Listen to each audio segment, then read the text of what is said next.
tell me if this sounds familiar. Have you ever found yourself standing in the kitchen? It's, I don't know, 6 o'clock, 6:30, 7:45, whenever dinner ends for you. You're exhausted, it's been a long day, and you're staring at a pot of whatever it was you just made for dinner, which has gone untouched. While one, or maybe more of your kids are standing in the background and saying, "Can I just please have cereal instead?" Or maybe they don't even put in the please. "I want cereal." Yeah, I know. I have been there too. And if you've ever caved and made that second or third meal, this episode is for you. Hello, everyone, and thank you for joining me this week on the Weekly Parent Podcast. I'm your host, Dr. Kiyah Duffey. Many of us, I think especially moms, feel like it is our job, like we are supposed to ensure that everyone in our family eats something.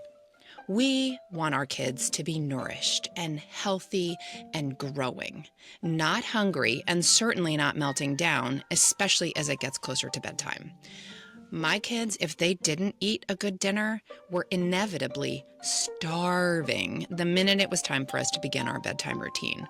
Or worse, they woke up in the middle of the night hungry, which meant none of us were getting good quality sleep. And so we tell ourselves, it's not that big a deal. I'll just make the macaroni and cheese this once. Or I'll just make the chicken nuggets this one time. But do you know what happens? All of a sudden, it's not just once. Suddenly, you find yourself a short order cook at every meal, and dinner becomes a battleground. I know this because I've done it. I've seen friends and family do it. And I also know that it doesn't have to be that way. So even though it feels like it is, saying no to a second dinner, it isn't mean. It's not harsh. You're not being punitive. What you are doing, really, when you say no to making a second dinner or giving in to every one of your kids' requests at mealtime, is that you are actually teaching your kids autonomy, and you are taking an opportunity to build trust. You are helping them develop a relationship with food that isn't built around getting exactly what they want every time they want it. Because the truth is, catering to those preferences, that every demand, actually feeds your kids' picky eating. And it erodes the structure that you are building around mealtimes. And it erodes the trust that you have in your kids and that your kids have in you. So, before I talk about what you can do instead of just giving in and making that request or demand or that second or third meal, let's talk for a little bit about what people often try, what I had tried and what I see parents trying first, most often. We first, I think, most often lean on coaxing. Please just take one more bite. Don't you want to try this? It's so yummy. It's so good for you. We try bribing. If you just eat one piece of broccoli, you can have dessert tonight. We give in to that mentality of it'll just be this one time. We end up making a kid's meal and an adult meal, and we cross our fingers that they're going to eat what we've made and everybody will be happy. We coax, we bribe, we give in, we make two different meals. All of these activities, all of these habits, all of these responses actually just reinforce the idea for our kids that if they complain, they will get something different, maybe in their minds, something better. And I want to tell you something, it's not working. So let's talk about what does. What does work? And here is where I want to talk about a different approach to thinking about how we as parents feed our kids, what our responsibilities are. And the key thing to discuss here is something called the division of responsibility in feeding. This is an idea created, popularized, coined by Ellen Satter. And it is very simple, but it is very powerful. And it's powerful because it is so simple and really makes clear your role and your kid's role when it comes to eating. So here's what she says. It is a parent's job to decide what food is served, when food is available, and where eating can occur. I'm going to say that again. It is a parent's job to decide what food is available and what food is being served, when it is time to eat, and where eating can occur. For example, you may have a rule in your house: we don't eat in the car, or we don't eat while walking around the house. We eat sitting down, and you can choose your little table here, or you can choose the big table with the rest of us, but you have to be seated. Now, that's your job as a parent, as a caregiver. It is your kid's job then to decide how much they want to eat, and here's a key, of the food that is available, and whether or not they want to eat at all. So again, it is your kid's job to decide whether they are hungry or not, and if they are, how much of what foods are available they want to eat. The beauty of the division of responsibility is that from the time your child joins you at the family dinner table, begins eating solid foods, all the way through their teen years, this model grows and is flexible, and it grows with your child. And more than anything, what it does is remove the pressure from you as the parent to make sure that your kid eats, to make sure that your kid cleans their plate. And it instead puts the trust back on your kids that they know what is best for their bodies. And one of the reasons you can do this is because you, the parent, are making decisions about what foods are available. And ideally, that means that in your home, the foods that you have decided to bring into your house or to make and serve at breakfast, lunch, or dinner, that those are all foods that you are perfectly comfortable with your kids eating. And therefore, your kids get to decide, you know what, I'm hungry and I would like to eat this or that. So what are the benefits of following the division of responsibility? Well, number one, you stop hovering. You get to let go of that mentality, that idea that it is your job to make sure your kids eat, and you can stop hovering over them.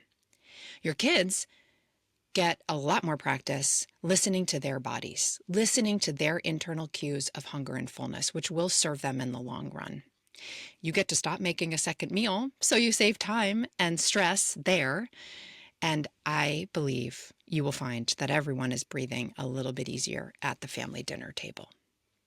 Okay, that's great. That's great theory. Let's make this real. What does this really look like in real life? How do you actually say no to making a second meal?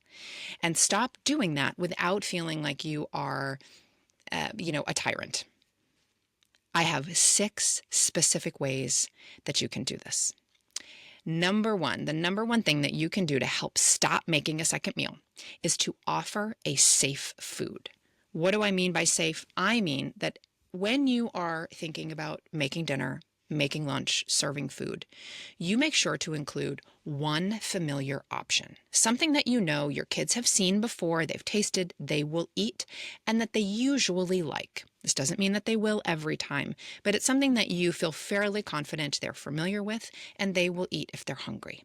This does not have to be their favorite food. I don't mean that every meal you need to serve chicken nuggets because that's what they're always asking for. Simply that it is something that your kids are familiar with.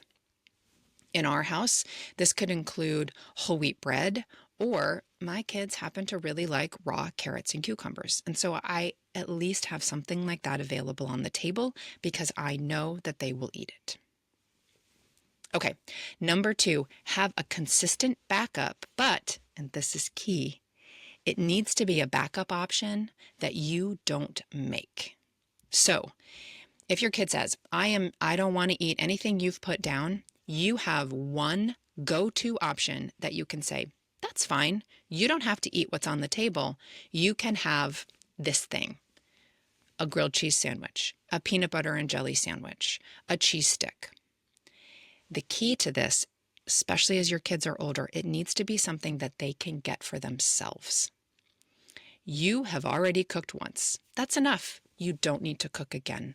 So if your child wants to choose the backup option, ideally it is something that they need to make themselves. When you have younger kids, I understand that's a little bit harder. So it should be an option that is very easy for you to pull out of the fridge or out of the cupboard and hand to them. And just like that, just like option number one, to offer a safe food, this should also be something that is not your child's favorite.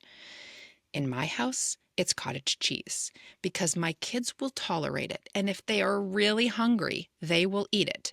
But it is not something that they would choose on their own. Okay, idea number 3, involve your kids in meal planning. Ask your kids, what meals would you like to see this week?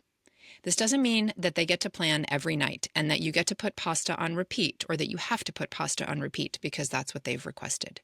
But some nights, let them choose the meal, even if it's a meal that you don't love or one that you don't like. This also demonstrates that you are listening to your kids, that you're willing to engage them in this process. It builds trust between the two of you, that you are listening to them and following through on the requests that they make. And it is a fantastic way for you to model for them trying or eating something that is not your favorite food. So involve your kids in meal planning. And connected to this, number 4, invite your kids to help you cook. Bring them into the kitchen with you. Kids who help make meals are much more likely to try them. With little kids, or if your kids are just beginning with all of this, start small. Give them a little practice stirring something or rinsing vegetables, washing lettuce. As they get a little bit older, they can help you reading a recipe, finding the ingredients in the pantry. They can chop, they can mix, they can be part of helping saute. They will feel so proud and accomplished of what they have helped to create. And like I said just a minute ago, kids who help cook are much more likely to try the things that they've made. So it can be a win-win. Okay, number 5 is to think about serving deconstructed meals, or if you can, deconstruct a meal as you bring it to the table. So tacos are a fantastic example of this. You put out all of the fixings on the table and you let everyone build their plate. And this kind of flexibility means that you are making only one thing. It's one meal, but everyone feels like they have options and can kind of create their own meal out of what is available. If you're making a taco salad, perhaps you mix a taco salad for adults, and for kids, especially those who are just beginning this food, you kind of serve those things separate. So again, you're preparing the ingredients once, but you can serve it in a couple of different ways. And connected to that, idea number 6 is for customizable meals. So you can think about deconstructed and customizable sort of as the same. I think a grain bowl or a pasta bowl or salads are great options for this customizable meal. It's kind of a way to think about this. So again, it's one meal that you're making. You're prepping these ingredients one time, but there are so many different possibilities, and you really can alter that meal or that food to your personal tastes.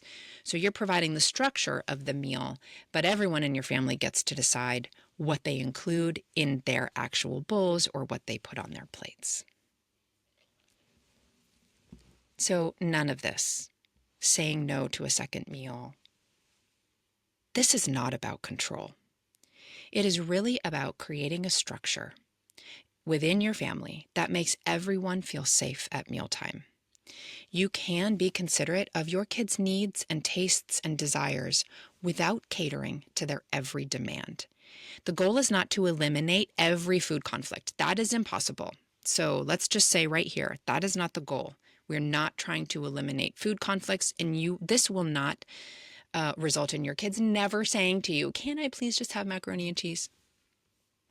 Really, our goal here is to stop the cycle of picky eating, of requesting and giving into those requests, and to give your kids the tools they need to explore foods and to feel comfortable and confident doing that, to listen to their bodies, listen to those signals of hunger and fullness, and really understand what those mean for them.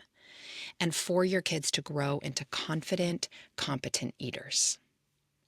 So the next time you hear, "Can I just have something else?"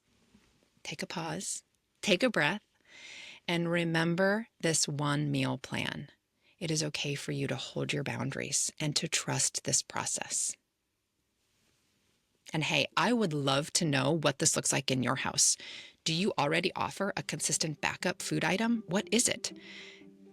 Do your kids help with meals, meal prep, or meal planning? What are some of their favorite things to cook? Shoot me a message or tag me with your stories. I always love hearing what this looks like for real families in real life and how you all are making this work. And if you want more strategies like this, you can check out my blog or subscribe to the weekly parent newsletter. Links to both of those are in the show notes below. Thanks for being here. I'll talk to you next time. Thanks for hanging out with me on The Weekly Parent. If something you heard today made you think, laugh, or feel just a little more human, don't be shy. Subscribe, text it to your BFF or group chat, or leave us a review. Remember, you'll find free tools, downloads, and whatever else I've cooked up this week in the show notes. Check those out. Parenting is messy. Let's not do it alone. See you next time.